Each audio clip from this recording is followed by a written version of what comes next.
Very good morning and welcome to SRM institutes for medical science பட்டப்பழனி வழங்கும் hello doctor. இன்றைய நிகழ்ச்சியின் மூலமாக நம்ம சந்தேகங்களுக்கு பதிலளிக்க வந்திருக்காரு சர்ஜிக்கல் கேஸ்ட்ரோஎன்ட்ராலஜிஸ்ட் டாக்டர் ராதாகிருஷ்ணன் அவர்கள். வணக்கம் டாக்டர். வணக்கம். How are you doctor? Good excellent doctor. எல்லாம் நார்மல் கேள்வியை தான் எழுதி வைக்கிறோம், பட் ஆனால் நீங்கள் வந்த உடனே கொஞ்சம் ஏதாவது மாற்றி இடக்கூடமாக கேட்கலாம் அப்படின்னு. I just want to know gastroenterology பற்றி. I think maximum people nowadays வந்து வெறுமனை போய் ஒரு லிக்விட் மாதிரி வாங்கி குடிச்சிட்டு கேஸை வந்து சரி பண்ணிக்கலாம், இல்லை இது எல்லாமே கேஸ் ப்ராப்ளம், நெஞ்சு வலிச்சா கேஸ் ப்ராப்ளம், கையில் பிரச்சனைனா கேஸ் ப்ராப்ளம், இந்த மாதிரி டேர்ம்ஸ்லாம் வந்து கிளியர் ஆகிடுச்சு, செப்பரேஷனாக வந்து பார்க்க ஆரம்பிச்சிட்டாங்க. பட் எட் சில விஷயங்களை வந்து நம்ம இன்னும் எப்படி பார்க்குறதுன்னு தெரியாமல் பார்த்துட்ருக்கோம் டாக்டர். புரியலன்னா எக்ஸாம்பிளுக்கு பர்ப், ஏப்பம் விடுறது. ஸோ ஏப்பம் விடுறதுனா என்ன? இன்ஃபேக்ட் இப்போ நான் இன்டர்வியூ எடுத்துக்கிட்டே இருக்கும்போது எனக்கு ஏப்பம் வந்துருச்சுன்னா I should ask sorry to you. So what is this dynamics doctor? அதாவது நம்ம ஸ்வாலோ பண்ணுறது, முழுங்கிறது வந்து சாப்பாடு, சாலிட் மெட்டீரியல், லிக்விட் தண்ணி, லிக்விட் ஆகாரம் கூட சேர்ந்து நம்ம ஏர், காற்று கூட நம்ம ஸ்வாலோ. ஆக்சுவலி நம்ம பேச பேச மோர் அண்ட் மோர், இப்போ உங்கள் தொழிலே பேசுகிற தொழில் இல்லையா, இப்போ உங்களுக்கு தான் கேஸ் நிறைய இருக்கணும். ஏன்னா because you swallow so much air. So அந்த ஏர் வந்து பொதுவாக நம்ம இன்டெஸ்டைன்ஸ் டைஜஸ்ட் சிஸ்டம் பார்த்திங்கன்னா இந்த குடல் வந்து மூவ் பண்ணிட்டு பாம்பு மாதிரி இப்படி கீப் ஆன் மூவிங். அதாவது உணவு குழாயிலேருந்து ஆசனா வரலையும் மூமெண்ட் ஒரே டைரெக்ஷனில் இருக்கும், மூவ்மெண்ட் போயிட்டே இருக்கும். ஓகே, ஒரே டைரெக்ஷனில் இருந்ததுன்னா வாய் வழியாக போனால் கீழ் வழியாக தான் வரணும். அதுக்கு நடுவில் நிறைய கேஸ் வந்து நம்ம சிஸ்டத்துக்குள்ளே அப்சார்ப் ஆகிடும். ஒரு சிலருக்கு வந்து என்ன ஆகும்னு அந்த ரிட்டன் வரும். It's called anti peristalsis. பெரிஸ்டால்சிஸ்னால் ஒரு டைரெக்ஷனில் போகிறது, ரிவர்ஸ் வர்றது ஆன்டி பெரிஸ்டால்சிஸ். இப்போ என்ன, இந்த நம்ம சாப்பிட்ற சாப்பாடு, அந்த கேஸ் எல்லாம் ஏன் இது ரிட்டர்ன் வராதுன்னா, ஒரு நம்ம உணவு போகிற பாதையில் சில வால்வ்ஸ் இருக்கும். இப்போது உணவு குழாய்க்கும் இறப்பைக்கு நடுவில் ஒரு வால்வு இருக்கும், அதுக்கப்புறம் இறப்பைக்கு சிறுகுடல் நடுவில் ஒரு வால்வு. அந்த வால்வு என்ன பண்ணுவோன்னா ரிட்டர்ன் வரக்கூடாது. பொதுவாக இந்த வால்ஸ் வீக்காக இருக்கும்போதோ இல்லை ரொம்ப கேஸ் உள்ள வயர் ரொம்ப நிரம்பும் போதோ ஒரு டெம்ப்ரரியாக அந்த ஸ்விங்டர் ரிலாக்ஸ் ஆகிடுச்சுன்னா கேஸ் வெளியே வரும். அதை பர்ப் பண்ணுவோம். பர்ப் பண்ணுறது ஸ்டமக், வயிற்றுக்குள்ளே, அந்த இறப்பைக்குள்ளே வெளியே வர கேஸ் தான் பர்ப்பிங். ஓகே. ஸோ இப்போ ஜென்ரலாக வந்து ஒரு 10 பேர் இருக்கிறாங்க, அங்கே பர்ப் பண்ணிட்டோம் அப்படின்னா சாரி கேட்குறாங்களே, இந்த மாதிரி விஷயங்கள்லாம் யார் டாக்டர் கண்டுபிடிச்சது? சாரின்னா பிகாஸ் அது வந்து ஒரு மேனரிசம் அப்படின்னு தான் நினைக்கிறது. பொதுவாக பர்ப்பிங் வரக்கூடாது. Nothing to be embarrassed about. Basically is a very normal physiological phenomenon. ஒரு சிலருக்கு நார்மலோட கொஞ்சம் அதிகமாக இருக்கலாம், ஒரு சிலருக்கு அது பழக்கமாகிடும். பர்ப் பண்ணால் தான் தே ஃபீல் குட்ன்ற மாதிரி ஒரு ஃபீலிங் வந்துடும். சில பேர் லவுட் ஸ்பீக்கர் பர்ப்லாம் பண்ணுவாங்க. ஆமாம். இல்லை, எங்கள் நிறைய பேஷண்ட்ஸ் எங்கள் பார்க்க வரும்போது இப்போ டாக்டருக்கு புரியுதே இல்லையான்னு சொல்லி நம்மக்கிட்ட பர்ப் பண்ணிகிட்டே இருப்பாங்க. அப்போ நம்மளால் தாங்க முடியாது. அது ஒரு விஷயம். உங்கள் கஷ்டம் எனக்கு புரியுது. நிகழ்ச்சியின் முதல் காலர் பார்த்துடலாம். ஹலோ டாக்டர், வணக்கம். ஹலோ வணக்கம்மா, எங்கேருந்து பேசுகிறீங்க? சார், மதுரையிலேருந்து பேசுகிறோம். டாக்டர் இருக்காருமா, கேளுங்க. Sir, hello doctor. ஹலோ, சொல்லுங்கள். Sir, good morning sir. என்ன சாப்பிட்டாலும் வந்து ஸ்டொமக் ப்ராப்ளம் வந்துட்டு இருக்கு. அதாவது ஒரு கொஞ்சம் சாப்பிட்டாலும் வயிறு உப்புன மாதிரி ஒரு ஃபீல் இருக்குது. கேஸ்ட்ரபிள் ப்ராப்ளம் இருக்குன்னு எனக்கு தெரியுது, பட் அது என்னன்னு தெரியல எனக்கு. என்ன சாப்பிட்டாலும் சரி, நான்வெஜ்னாலும் சரி, வெஜ்னாலும் சரி, எது சாப்பிட்டாலுமே அந்த ஒரு வயிற்றுல ஒரு உப்புன மாதிரி ஒரு ஃபீல் இருக்குது. அது என்ன சார் பண்ணணும் அதுக்கு? என்கிட்ட ஒரு கெட்ட பழக்கம் என்ன இருக்கு அப்படின்னா, குச்சி சாப்பிடுவேன் சார். என்ன சாப்பிடுவீங்க? குச்சி, ஸ்லேட்ல எழுதுற குச்சி. குச்சி? ஓ, இதுவா ஸ்லேட்ல எழுதுவாங்களே அதா? குச்சி. ஆமா சார். Okay, interesting. ரொம்ப நாள் விட்டுட்டேன், மேரேஜுக்கு அப்புறம் விட்டுட்டேன். இல்லை, அதாவது இந்த மாதிரி நீங்கள் சொல்கிற கம்ப்ளைண்ட் நிறைய பேருக்கு இருக்கும். ரொம்ப சொல்ல போனால் 3 பேரில் ஒருத்தருக்கு, சாதாரண மக்களுக்கு இருக்கும் இந்த மாதிரி. ஏதோ வயிறு சரியில்லை, வயிறு ஊதுற மாதிரி இருக்குது, கொஞ்சம் சாப்பிட்டா நிறைய சாப்பிட்ற மாதிரி இருக்குது, கேஸ் மாதிரி இருக்குது அப்படின்னு. இந்த கம்ப்ளைண்ட் வந்து ஒன்று வந்து இது வந்து நம்மளது டைஜஸ்ட் சிஸ்டம் வந்து ஒரு டிசிப்ளின் சிஸ்டம். அது டிசிப்ளின்னா அந்தந்த நேரத்துக்கு சாப்பிட்றது, சரியான சாப்பாடு சாப்பிட்றது. இப்போ அது நம்ம சிஸ்டத்தில் கண்ட மாதிரி ஃபுட்டு போட்டோன்னா அதனால் மேனேஜ் பண்ண முடியாது. அது இல்லாமல் இந்த சிஸ்டம் வந்து பல வெளிய காரணங்களால் கூட பாதிக்கும். அதாவது வந்து சரியாக தூங்காதது, ரொம்ப டென்ஷன் படுறது, வரி, இந்த மாதிரி சில விஷயங்கள் இருக்குது. முதல்ல வந்து நிறைய பேர் இந்த கேஸ்ட்ரிக் இருக்கிறவங்க வந்து ரொம்ப கம்ஃபர்டபுளாக, ஹாப்பியாக, ஸ்டடியாக இல்லாதவங்க. ரொம்ப வரிசமாக இருந்து அர்ஜென்ட் சாப்பிட்றது. இப்போ நீங்கள் நைட்டு டின்னர் சாப்பிட்றதுக்கு என்ன நேரம் எடுக்கிறீங்களோ பிரேக்ஃபாஸ்ட் சாப்பிட்றதுக்கு ரொம்ப குறவு நேரம் எடுப்பீங்க. அதே மாதிரி நீங்கள் வந்து ஃபுட்டு வந்து நல்லா ரசித்து சாப்பிட்றதோட டக்குன்னு ஏதோ போட்டுக்கிறது மாதிரி போட்டுக்கிறது, இந்த மாதிரிலாம் இர்ரெகுலராக முறை தவறாக செய்தால் இந்த மாதிரிலாம் பிரச்சனை வரலாம். ஸோ நீங்கள் என்ன செய்யணுன்னா ரெகுலராக டயத்துக்கு சாப்பிடணும், சரியான பொருள் சாப்பிடணும். எந்த பொருள் சாப்பிட்டா பிரச்சனை இருக்கோ அது அவாய்ட் பண்ணணும். அதே நேரத்தில் வந்து நல்லா தூங்கணும், அரைகுறையாக தூங்கக்கூடாது. அது இல்லாமல் ஒரு சில தலைவலி மாத்திரை, அந்த மாத்திரை, இந்த மாத்திரை, பல வகை மாத்திரை எடுத்தால் கூட இந்த மாதிரி பிரச்சனை வரலாம். ஸோ இதெல்லாம் ஓரளவுக்கு சிஸ்டமேட்டிக்காக இருந்தால் இந்த வயிற்று பிரச்சனை குறைவாக இருக்கும். எனவே கால் பண்ணதுக்கு ரொம்ப நன்றிம்மா. ஸோ டாக்டர், இந்த பலப்பம் சாப்பிட்றவங்க, இந்த சாக் பீஸ் சாப்பிட்றாங்க, அவங்களுக்குலாம் என்ன சொல்ல விரும்புகிறீங்க? அதாவது பலப்பம் சாக் பீஸ்ன்றது அது ஒரு யூஸ்வலி ப்ரெக்னென்சி இருக்கும்போது அந்த மாதிரி கொஞ்சம் மாதிரி சாப்பிட்றது உண்டு. பட் அதனால் ஒன்றும் பெரிய மேஜர் இஷ்யூன்னு எதுவும் வராது. அதனால் ஏதாவது தொந்தரவுன்றது பொதுவாக இருக்காது. ஒரு சிலர் வந்து சாம்பல் சாப்பிடுவாங்க. ஆமாம் டாக்டர், அது வந்து தட்ஸ் அ டிசீஸ் ஆக்சுவலி, ஒரு மென்டல் கண்டிஷன் அது. ஓகே. அது வேறு நீங்கள் இந்த ஃபுட்டில் ஒரு சில கண்டிஷன்ஸ் உங்களுக்கு தெரியாது. நீங்கள் அது ஒரு சிலர் வந்து நிறைய சாப்பிட்டுட்டே இருப்பாங்க, வாந்தி எடுத்துருவாங்க. This one condition in medicine. அது வந்து ஒரு மென்டல் ஒரு டிஸ்டர்பன்ஸ். அது அவங்களுக்கு வந்து the eat quite a lot and keep on vomiting. அப்புறம் அனரெக்சியா நர்வோசா அப்படின்வாங்க. அதை புலிமியான்றது ஒரு condition, serious condition, seen in girls especially. just they eat and they vomit, purposely they vomit. So இதெல்லாம் ஈட்டிங் டிசார்டர். அது எப்படி டாக்டர், அது ஒரு ஹெல்த் ஹேக் மாதிரியா? சாப்பிட்டு செரிச்சாதானே இது வந்து again this is a condition where people who are mentally disturbed, ஒரு அந்த மாதிரி ஒரு கண்டிஷன். அது வந்து you need to counsel them, என்ன எதனால் அந்த மாதிரி பண்ணுறாங்கன்றது. ஒரு சிலர் வந்து ரொம்ப தின்னாயிடுவாங்க, they don't eat anything at all. This all food related disorders.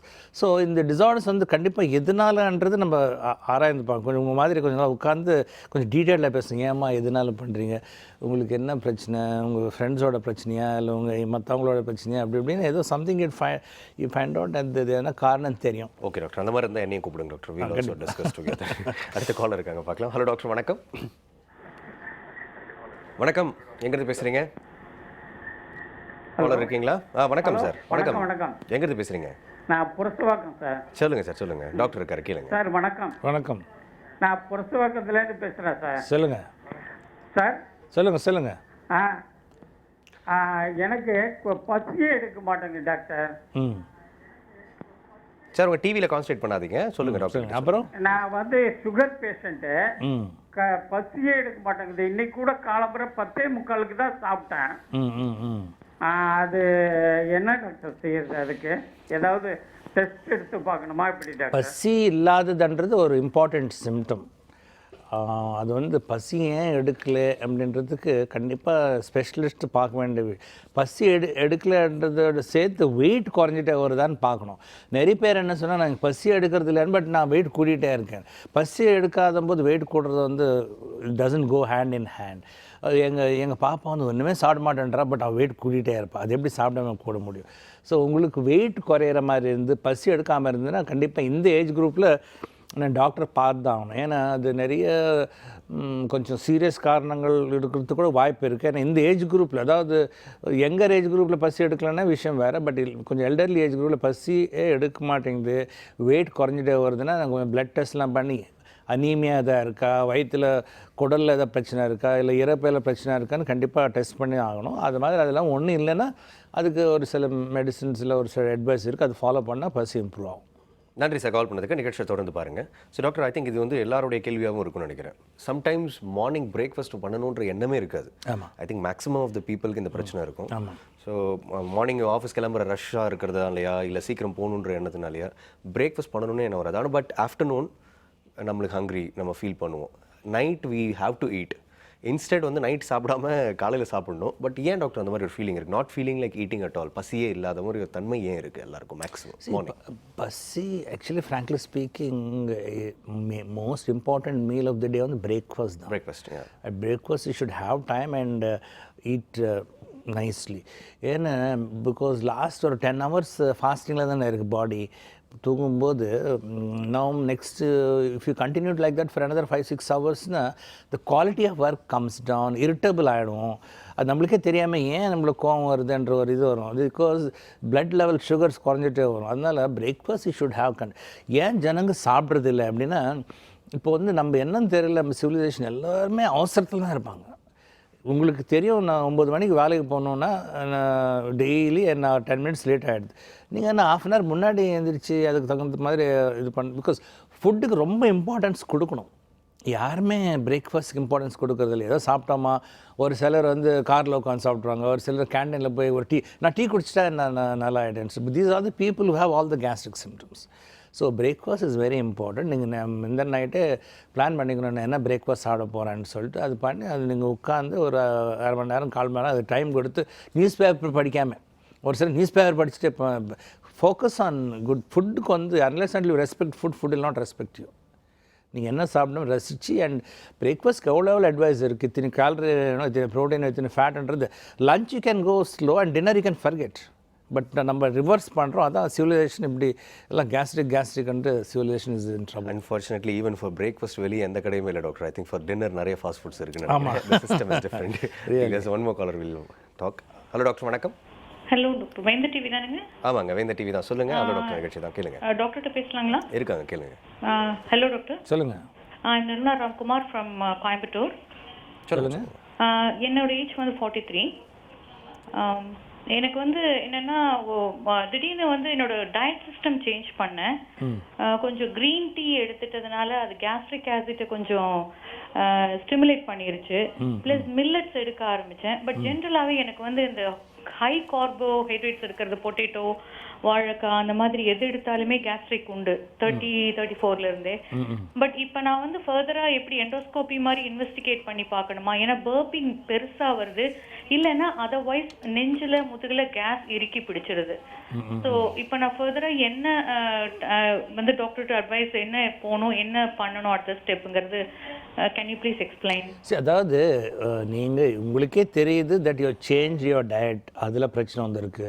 அது இல்லாமல் ஒரு சில ஐட்டம்ஸ் சாப்பிட்டா பிரச்சனை இருக்குன்னா, first of all the best thing to do is to avoid those food items until you normalize. ரெண்டாவது, because anybody who have some digestive disturbance வந்து should definitely see a specialist, because there are many conditions which can give rise to these sort of problems. அந்த மாதிரி எதாவது இருக்கா இல்லையான்றது once we are clear, then it's easy.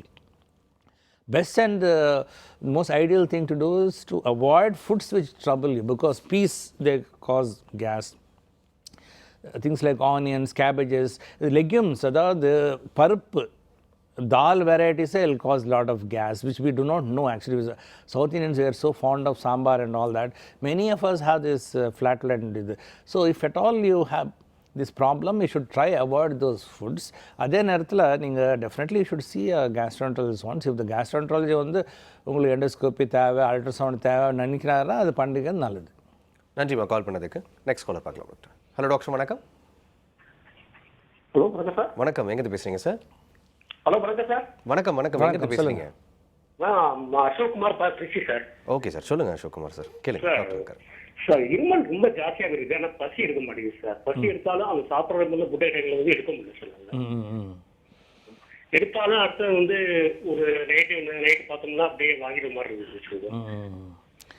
So உங்களுக்கு இருமல் அதிகமாக இருக்குது அப்படின்னாக்கா அது எதனால, லங்ஸ்னாலேயா, அதாவது நுரையீரல்னாலேயே இந்த கேஸ்ட்ரிக் அசிடிட்டினாலேயான்னு கண்டுபிடிக்கணும். இப்போது இருமல் நிறைய இருக்குன்னா நிறைய பேருக்கு வந்து ப்ராங்கைட்டிஸ் இருக்கும், ஸ்மோக்கிங்னால் இருக்கும், டஸ்ட் அலர்ஜி இருக்கும், ஆஸ்மா டைப் சீசனல் அலர்ஜி இருக்கும். அது மாதிரி எதாவது லங்ஸ் சம்மந்தப்பட்டதாக இருக்கான்னு பார்க்கணும். ஒன்று, ஒரு சிலருக்கு இந்த இருமலோட சேர்ந்து சளி வரும், ஸ்பூட்டம் இருமல் சேர்ந்து வருதுன்னா அது லங் சம்மந்தப்பட்டதாக இருக்கிறதுக்கு வாய்ப்பு அதிகம்.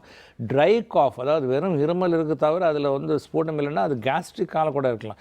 கேஸ்ட்ரிக்னால என்னென்னா, இப்போது அலெக்ஸ் ஏற்கனவே சொன்ன மாதிரி பர்பிங் வருது இல்லைங்களா, ஜனங்களுக்கு தூங்கும்போது கூட இந்த மாதிரி வரலாம். அப்போ என்ன ஆகும்னா வயிற்றில் இருக்கிற ஆசிட் வந்து லங்ஸ்குள்ளே போயிடலாம் தூங்கும்போது நம்மளுக்கு தெரியாமல்.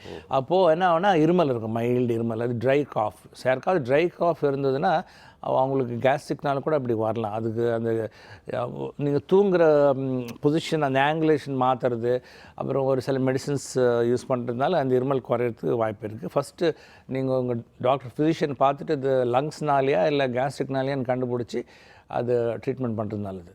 நன்றி சார் கால் பண்ணதுக்கு. அடுத்த காலர் பார்க்கலாம் டாக்டர். ஹலோ டாக்டர், வணக்கம் சார். நான் தருமபுரியிலேருந்து கால் பண்ணுறேன் சார். சொல்லுங்கள் சார், சொல்லுங்கள், கேளுங்க டாக்டர். எனக்கு வயசு 59 ஆகுது. சொல்லுங்கள். எனக்கு வந்து அசிடிட்டி ப்ராப்ளம் இருக்குது சார். சரி. இப்போ கடந்த 10 டேஸாக வந்து பசியோட வயிற்றுச்சலோட பசி ஓவராக எடுக்குது சார். சாப்பிட்ட மாதிரி இல்லை. இந்த தருமபுரி ட்ரீட்மெண்ட் எடுத்துட்டு கொஞ்சம் இப்போ 2-3 நாள் சுமாராக இருக்குது சார். இது எதனால் ஏற்படுதுங்க, என்ன காரணம்? அதாவது யாருக்காவது பசி இல்லைன்னா தான் எங்களுக்கு கவலை, பட் பசி நல்லா இருக்குன்னா எங்களுக்கு கவலை கிடையாது. பசி நல்லா இருக்குன்னா ஃபஸ்ட்டு வந்து இந்த டயபெட்டிஸ் இல்லை இந்த ஹைப்பர் தைராய்டு பிரச்சனை எதாவது இருக்கான்றது கண்டுபிடிக்கணும். அது இல்லாமல் இந்த பசி அதிகமாக இருக்கிறது இந்த கேஸ்ட்ரிக்னாலன்னா அது வந்து ஒரு சிலருக்கு இந்த வயிற்றில் வந்து ஒரு சில கிருமினால் ஹெலிகோபாக்டர் பைலரி என்ற கிருமினால் வரும். ஒரு சிலருக்கு சின்ன அல்சரோ இரோஷனோ இருந்தால் கூட இப்படி ஆகும். ஸோ ஒரு சிலருக்கு இந்த டென்ஷன் ரொம்ப வரினால கூட இது மாதிரி எரிச்சல் ஏற்படும் போது ஜனங்களுக்கு என்ன தோணுன்னா நம்ம சாப்பிட்டா அந்த எரிச்சல் சரியாகும்னு சொல்லிட்டு அந்த இதில் சாப்பிட்ருப்பாங்க. ஸோ உங்களுக்கு ஏதோ கொஞ்சம் மைல்டாக ப்ராப்ளம் இருக்கிற மாதிரி இருக்குது. நீங்கள் உங்கள் கிட்டே இருக்கிற ஒரு கேஸ்ட்ரோஎன்ட்ராலஜி ஸ்பெஷலிஸ்ட் ஒரு வாட்டி பார்த்தீங்கன்னா அவர் ஏதாவது டெஸ்ட்டுகள் தேவைன்னு செஞ்சுட்டு மெடிசன் கொடுப்பார். நன்றி சார் கால் பண்ணதுக்கு. நிகழ்ச்சியை தொடர்ந்து பாருங்கள் டாக்டர். இப்போ ஒரு மேடம் ஒருத்தவங்க கேட்டிருந்தாங்க, இந்த மாதிரி நான் ஆடிங் ஃபைபர்ஸ், இப்போல்லாம் வந்து ஃபைபர் எடுத்துக்கிறேன், கார்போஹைட்ரேட்ஸ்லாம் கட் பண்ணிட்டேன் அப்படின்னு சொல்லிட்டு. இப்போ இந்த change in pattern of eating அப்போ வந்து கேஸ் திரும்ப க்ரியேட் ஆகிறதுக்கு வாய்ப்பு இருக்குங்களா? சரி, இப்போ வந்து நீங்கள் இப்போ வந்து ஏதோ 24/7 சொல்கிறீங்களே, வாட்ஸ்அப் குரூப்ஸ் வந்து எனக்கு ஒரு ஃப்ரெண்ட் காட்டியிருந்தார், பேலியோ டயட் குரூப்னு சொல்லிட்டு. Paleo diet group of Salem, paleo diet group of Tiruppur அப்படின்னு சொல்லிட்டு இப்போ ஜனங்க வந்து அதில் ரொம்ப அக்ரெசிவாக போயிட்டு. எஸ் டாக்டர், ரொம்ப அக்ரெசிவாக போயிட்டு. அது வந்து we have a certain system. நம்மளுக்கு என்னென்னா from the beginning of civilisation நம்ம ஒரு வகையான சாப்பாட்டுக்கு பழக்கப்பட்டோம். அதாவது காலையில் ஒரு சாப்பாடு, மதியம் ஒரு சாப்பாடு. இப்போ எல்லாம் அதெல்லாம் மாற்றிட்டா நம்ம டைஜஸ்ட் சிஸ்டம்க்கு வந்து என்ன பண்ணணுமோ ஒன்றும் புரியல. இது என்ன ரொம்ப வித்தியாசமாக இருக்குன்னு சொல்லிட்டு, because it cannot get adjusted. நம்ம we are taxing our system, ரொம்ப வி ஆர் எக்ஸ்பெரிமெண்டிங் ஆக்சுவலி. நான் என்ன நினைக்கிறேன்னா, we all have a certain system to which we are accustomed to. அது மாதிரி இருந்தால் தான் வில் ஃபாலோ. அதிலே கொஞ்சம் மாற்றம் பண்ணிக்கலாம் தவிர ஃபுல்லாக, அதாவது ரைஸே சாப்பிட மாட்டோம், வீட்டே சாப்பிட மாட்டோம், இது ரைஸ் வீடு சாப்பிடாத ஜென்ரேஷனே கிடையாது. இதெல்லாம் too much of a thing. இது ரொம்ப நீண்ட நாள் நம்ம நீடிக்க முடியாது. இவங்கெல்லாம் இந்த மாதிரி ஆர்டிஃபிஷியலாக you should not try to blend. இது வந்து இப்போ திடீர்னு அடுத்த மாதத்துலேருந்து நடுராத்திரியில் 3 மணி நேரம் வெயில் காயும் அப்படின்னு வச்சுக்கோங்களேன், நம்ம உடம்பு தாங்குமா? வாய்ப்பே இல்லை. ஒரு சிஸ்டம் சேஞ்ச் ஆகுது இல்லையா? So we should to aggressively. These all diets are all experimental. Civilization வந்து மாறிடணும் கம்ப்ளீட்டாக. அதாவது whatever you do, you can do forever. You can do for 1 month, 2 months, 6 months. After you come back to அப்பா I am back to normal. அம்மா சமைச்ச இட்லி நல்லா இருக்குது, அந்த சட்னி நல்லா இருக்குன்னு கடைசியாக வந்துடும். So we should try all whatever you eating, eat less and work more. We can balance and then will be better. Okay doctor, அடுத்த காலர் இருக்காங்க, பார்த்துலாம். ஹலோ டாக்டர், வணக்கம். பெரம்பூர்லேருந்து சதீஷ் பேசுகிறேன். சொல்லுங்கள் சதீஷ், கேளுங்க, டாக்டர் இருக்காரு. சார் வந்து எனக்கு வந்து எது சாப்பிட்டாலும் வந்து பிரிக்க மாட்டேங்குது. அப்புறம் வந்து எது சாப்பிட்டாலும் மோஷன் வந்துடுது. அப்புறம் வந்து டாக்டரை வந்து டெஸ்ட் பண்ண லிவர் வீங் இருக்குன்றாங்க. ஓகே. அப்புறம் இதுக்கு என்ன ட்ரீட்மெண்ட் எடுத்தா நல்லா இருக்கும் சார்? அப்புறம் வயிறு மட்டும் குண்டா, கொலஸ்ட்ரால் அதிகமாக இருக்குன்றாங்க. ஓகே. ஸோ உங்களுக்கு ஒரு லிவர் வீங்குன்றதுன்றது ஒரு ரொம்ப ப்ராட் டேர்ம். அது இதனால் உண்மையாகவே லிவர் வீங்க இருக்கா, இந்த லிவர் ஃபங்க்ஷன்றத வித்தியாசம் இருக்கான்றது ஒரு சில டெஸ்ட்டுகளில் தெரியும். அப்படி தெரிஞ்சதுன்னா அது லிவர் கோளாறு இருந்ததுன்னா அதுக்கு என்ன காரணம், என்ன ட்ரீட்மெண்ட்டுன்னு எடுக்கணும். அப்புறம் இந்த வயிறு ஊதலாக இருக்குன்னா அது உள்ள வயிற்றில் ஏதாவது கேஸ்னாலேயா இல்லை வேறு ஏதாவது தண்ணி மாதிரி சேர்ந்துருக்கா இல்லை ஈவன் ஃபேட் கூடியிருக்கான்றது அது கண்டுபிடிக்கணும். இதுக்கு வந்து டெஃபினெட்லி ஒரு ஸ்பெஷலிஸ்ட் டாக்டர் தான் பார்க்கணும். அதே மாதிரி உங்களுக்கு அந்த கேஸ்ட்ரோன்ட்ராலஜி இந்த எசிடிட்டிக்கு சம்மந்தப்பட்ட ப்ராப்ளம் இருக்கா, ஸ்டமக்கில் இன்ஃபெக்ஷன் எதாவது இருக்கா, இல்லை நீங்கள் சாப்பிட்ற அந்த மெட்டீரியல் அதாவது ஃபுட்டு குவான்டிட்டி அது குவாலிட்டி எப்படி இருக்குது, இதெல்லாம் கொஞ்சம் ஆராய்ச்சி பண்ணி தான் இது பண்ணால் தான் அட்வைஸ் எடுத்திங்கன்னா யூ ஃபீல் பெட்டர். கால் பண்ணதுக்கு ரொம்ப நன்றி. அடுத்த காலர்கிட்ட பேசலாம் டாக்டர். ஹலோ டாக்டர், வணக்கம். ஹலோ வணக்கம் சார். நான் மதுரையிலேருந்து கோமதி பேசுகிறேன். சொல்லுங்கம்மா, கேளுங்க. எனக்கு சுகர், ப்ரெஷர், கொலஸ்ட்ரால் எல்லாம் இருக்கு. அடிக்கடி வயிற்று பிரச்சனையும் இருக்குது. அடிக்கடி வயிற்று போக்கம் இருக்கு. சொல்லுங்கம்மா, சொல்லுங்க. அது கிரீன் டீ சாப்பிடலாமா சாப்பிடக்கூடாதா, நல்லதா, எப்படி, என்ன அது வச்சு நல்லதா? க்ரீன் டீ சாப்பிட்றது நல்லது தான் அப்படின்னு சொல்லிட்டு லிட்ரேச்சர், அதாவது எங்கள் ஆராய்ச்சி மெடிக்கல் ஆராய்ச்சி படி தெரியுது. பட் உங்களுக்கு வந்து இந்த டயபெட்டிஸ், இந்த ப்ரெஷர், கொலஸ்ட்ரால்னால கேஸ்ட்ரிக் டிஸ்டர்பன்ஸ் இருக்கிறது ரொம்ப வாய்ப்பு அதிகம். இந்த டயபெட்டிக்ஸ்க்கு என்ன ஆகுனா, ஒன்று வந்து டயபெட்டிக் கேஸ்ட்ரோபதி, கோலோபதின்னு அந்த டயபெட்டிஸ்னால் அந்த வயிற்றுக்கு போகிற நர்வ்ஸ் பாதித்தா கொஞ்சம் சாப்பிட்டாலும் நிறைய சாப்பிட்ற ஃபீலிங் இருக்கும், அவங்களுக்கு கான்ஸ்டிபேஷன் இருக்கும், மோஷன் ஃப்ரீயாக போகாது. இதே நேரத்தில் வந்து ஒரு சிலருக்கு வந்து லூஸ் மோஷன் போகும் அடிக்கடி. இதுவும் டயபெட்டிஸ்னால் டயபெட்டிஸோட complication it's called autonomic neuropathy. So இது டயபெட்டிஸ் ரிலேட்டடாக இருக்கான்னு பார்க்கணும். க்ரீன் டீக்கு இதுக்கு ஒன்றும் சம்மந்தம் கிடையாது, க்ரீன் டீ சாப்பிடலாம். க்ரீன் டீ வந்து எல்லாருக்குமே ஒரு ஹெல்தி தான் டாக்டர். ஓகே டாக்டர், இப்போ ஃபைன், நீங்கள் வந்து ஸ்டொமக்கை பற்றி சொன்னீங்க இல்லையா கொஞ்ச நேரத்துக்கு முன்னாடி. நிறைய பேருக்கு வந்து நம்ம பார்த்துருப்போம், ரொம்ப பெரிய ஸ்டொமக் இருக்கும். They look like literally pregnant lady. So என்ன நடக்குது டாக்டர் உள்ளே, என்ன நடந்து? Is it like only the fat, or இல்லை ஸ்டொமக்கே பெருசாகிடுமா, இல்லை வந்து ஸ்டொமக் பேக் எப்படி இருக்கும்? இது ஸ்டொமக் அப்படின்னு பொதுமக்கள் சொல்கிறது என்னென்னா, எங்கள் மெடிக்கல் டேர்மில் இறப்பைன்றது ஒரு பை மாதிரி. அது பெருசாகணும் ஆகாது. அது எந்த சைஸ் இருக்குது அந்த சைஸ் தான் இருக்கும். ஏஜுக்கு தகுந்த மாதிரி கொஞ்சம் பெருசாகும் தவிர அது இப்போது நம்ம வயிறு பெருசாக தெரிகிறது ஒன்று. ஃபஸ்ட் அண்ட் ஃபார்மோஸ்ட் வந்து ஃபேட். அந்த ஸ்கின்னுக்கு அடியில் இருக்கிற ஃபேட் வந்து நார்மலாக இவ்வளோ திக்னஸ் இருந்ததுன்னா ஒருத்தருக்கு இவ்வளோ இருக்கும். நாங்கள் சர்ஜன்ஸ் இல்லை, நாங்கள் வயிறு ஓப்பன் பண்ணும்போது ஒருத்தருக்கு இவ்வளோ இருக்கும் fat.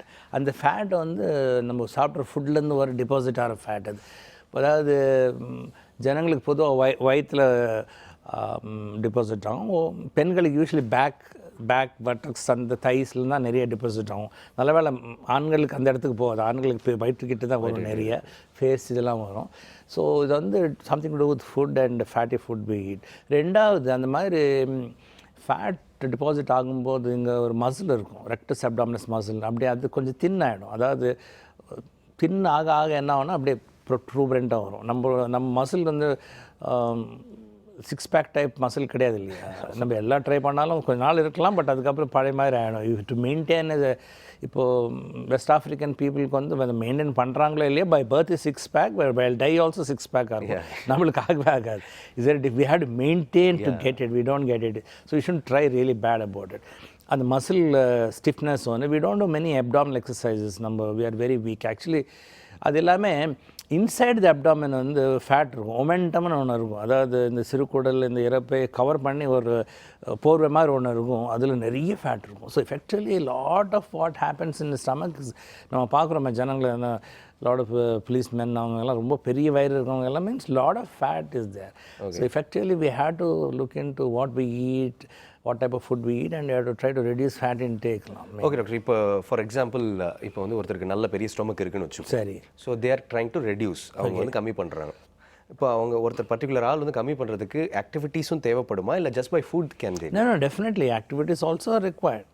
We have to burn calories because one of the most unfortunate thing in our lifestyle என்னன்னா, we don't burn calories. We take நம்ம calorie intake கூடிடுச்சு. Actually we take large amount of calories in small volume. இப்போ ஒரு Coke குடிச்சிங்கன்னு வச்சுக்கோங்களேன், too many calories will be there in it. And we don't, because ஒரு 100 years 200 years முன்னாடி இருக்கிற மனுஷனுக்கு இப்போ என்ன வித்தியாசம்னா, they eat less calories and burn more calories. They have to walk, they have to climb, they have to work hard, they have to sweat. We don't do any of this. நல்ல air condition உட்காந்து தான் food வரும். அது எல்லாம் இப்போது IPL வந்ததுன்னா பார்த்துட்டு, IPL கண்டிப்பாக everybody's weight increase. That's a good explanation doctor. அடுத்த ஒரு காலர் இருக்காங்க, பார்த்துலாம். ஹலோ டாக்டர், வணக்கம். வணக்கம் சார். வணக்கம், நெல்லையிலேருந்து பேசுகிறேன் சார். சொல்லுங்கள் சார், சொல்லுங்கள். சார் எனக்கு இந்த அதாவது நீர்ப்பையில வந்து டிபி கிருமி அட்டாச் இருக்குதுன்னு சொல்றாங்க. எதில் நீர்ப்பை. நீர்ப்பையில. நீர்ப்பையில். ஓகே, சொல்லுங்கள். அது வந்து 1 இயர் டேப்லெட் சாப்பிடணும், அப்பதான் குணமாகும்னு சொல்றாங்க. அது சாப்பிடலாமா, குணமாகுமா என்னன்னு கேட்கத்தான் பண்ணணும் சார். டிபி நோன்றது உடம்புல எந்த உறுப்பு வேணாலும் அஃபெக்ட் பண்ணலாம். ஸ்கின் எஃபெக்ட் பண்ணலாம், எலும்பு எஃபெக்ட் பண்ணலாம், ஸ்டமக்கு, லங், கல்லீரல், கணையம், அந்த நீங்கள் சொல்கிற மாதிரி நீர்ப்பையை கூட எஃபெக்ட் பண்ணலாம். டிபின்னு இருந்ததுன்னா டிபி வந்து is a curable disease. Curable டிசீஸ்னால் அது குணமாக, அது கேன்சர் மாதிரி கிடையாது. அதே நேரத்தில் டிபி மருந்து வந்து ஒரு குறிப்பிட்ட மருந்துகள் இருக்குது, ஒரு காம்பினேஷன் 3-4 மருந்துகள் ஒரு 6 மாதம் இல்லை 1 வருஷம் சாப்பிடணுன்னு ஒரு கட்டாயம் இருக்குது. அது கண்டிப்பாக ஃபாலோ பண்ணணும். அது இதனால் இவ்வளோ மாத்திரை எத்தினாலும் சாப்பிட முடியாதுன்னு வச்சுக்கோங்களேன். அரைகுறையாக சாப்பிட்டா என்ன ஆகுனா இந்த டிபி வந்து ரெசிஸ்டன்ட் டிபி ஆகிடும். அதாவது மல்டி ட்ரக் ரெசிஸ்டன்ட். அப்படின்னா கொஞ்ச நாளுக்கு அப்புறம் நீங்கள் திருப்பி அந்த மருந்து சாப்பிட்டீங்கன்னா அது ஒர்க் பண்ணாது. மல்டி ட்ரக் ரெசிஸ்டன்ட் டிபின்றது ரொம்ப சீரியஸான கண்டிஷன். ஸோ உங்களுக்கு நீர்ப்பையில் டிபி இருந்தது கண்டுபிடிச்சாங்கன்னா அதுக்கு டிபி மெடிசன் கண்டிப்பாக சாப்பிட்டு தான் ஆகணும். ஒரு நாள் கூட விடாமல் 6 மாதம் சாப்பிட்டீங்கன்னா அது கம்ப்ளீட்டாக க்யூர் ஆகிடும். நீங்கள் கொஞ்ச நாள் சாப்பிட்டு விட்டுட்டு திருப்பி தொடங்கினீங்கன்னா அது க்யூர் ஆகாது. நன்றி சார் கால் பண்ணதுக்கு. ஸோ டாக்டர், இன்றைக்கி வந்து எத்தனை மீல் சாப்பிட்ணும், எவ்வளோ கரெக்டாக சாப்பிட்ணும், எந்த மாதிரி மெயின்டைன் பண்ணணும், இன்ஃபேக்ட் வந்து தொப்பை பற்றி எக்ஸ்பிளைன் பண்ணிங்க, நிறைய விஷயங்கள் எடுத்து சொன்னீங்க doctor. Thanks a lot. Thank you a lot for the information. இன்று எஸ்எம்ஸ் ஹாஸ்பிட்டல் வடபழனி வழங்கும் ஹலோ டாக்டர் நிகழ்ச்சி உங்களுக்கு ரொம்பவே யூஸ்ஃபுல்லாக இருந்திருக்கும் நம்பரும். மீண்டும் மற்றொரு நிகழ்ச்சியில் சந்திக்கலாம். அதுவரை ஸ்டே ஹெல்தி, ஸ்டே ஹாப்பி.